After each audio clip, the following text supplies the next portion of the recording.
Okay, it is July 17th, and not sure exactly how many weeks we're in, but we do know that turkey vultures stay in their nesting site for about 8 to 10 weeks, and they are getting pretty big, but I still think they're a few weeks away from actually leaving the house. So let's go see how they're developing.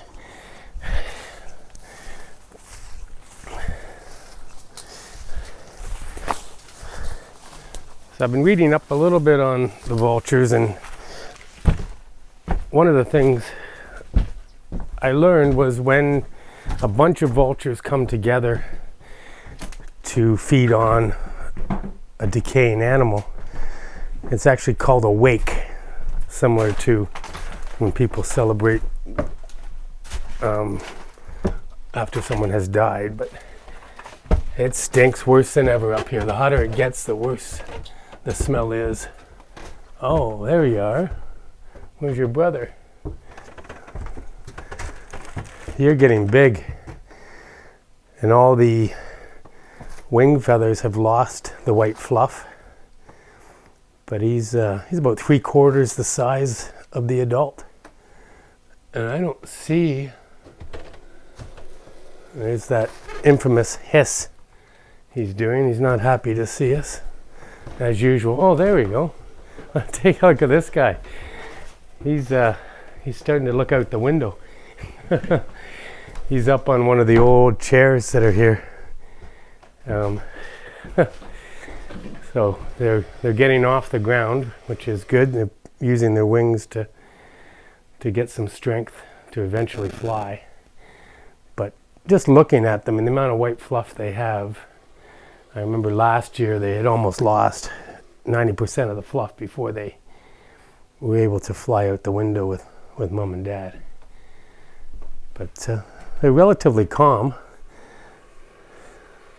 This guy's hissing like mad, but another interesting fact about these guys is that they won't eat animals that have been dead for more than 3 days. I guess once it gets so putrid, it's not appetizing for them, so they like to get to it before it really starts to rot, and I guess the heat might have an effect on that, and how many flies and maggots find the carcass. But yeah, and they don't kill animals. I mean, if there was an animal that was very weak, that was small, and they would almost start eating it alive, but generally they wait for it to die, and they can smell the decaying animal carcass from quite a distance as they fly in the air above it. This guy is quite neat. Is he making any noise there? Okay. Oh yeah, he's not entirely happy. But it's the first time we've seen them off the ground.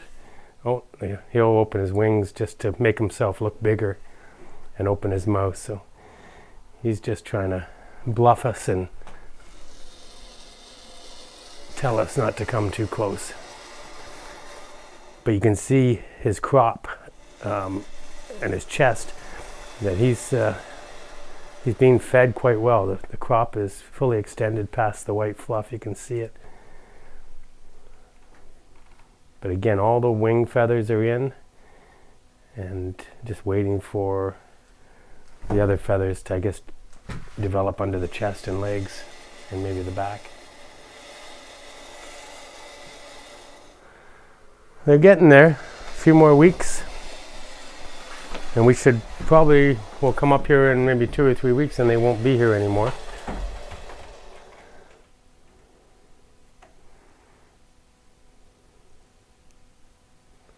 But they now are utilizing the whole upper floor here to move about. They're no longer positioned in one corner like they were when they were much younger. So I imagine they literally attack the parent birds when they come in with food.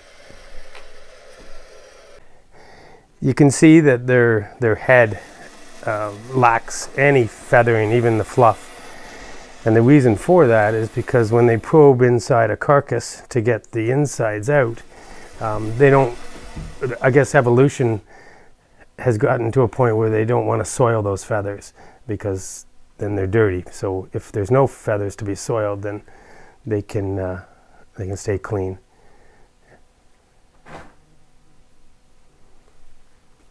So cool. Yeah, he's just trying to make himself as big as possible so that maybe we won't be willing to get any closer. Okay, one more week and they've developed quite a bit in that 7-day period. So we'll aim to be back in another 7 days, and hopefully they're still here. My guess is we've got at least 2, maybe 3 weeks before they leave the nest.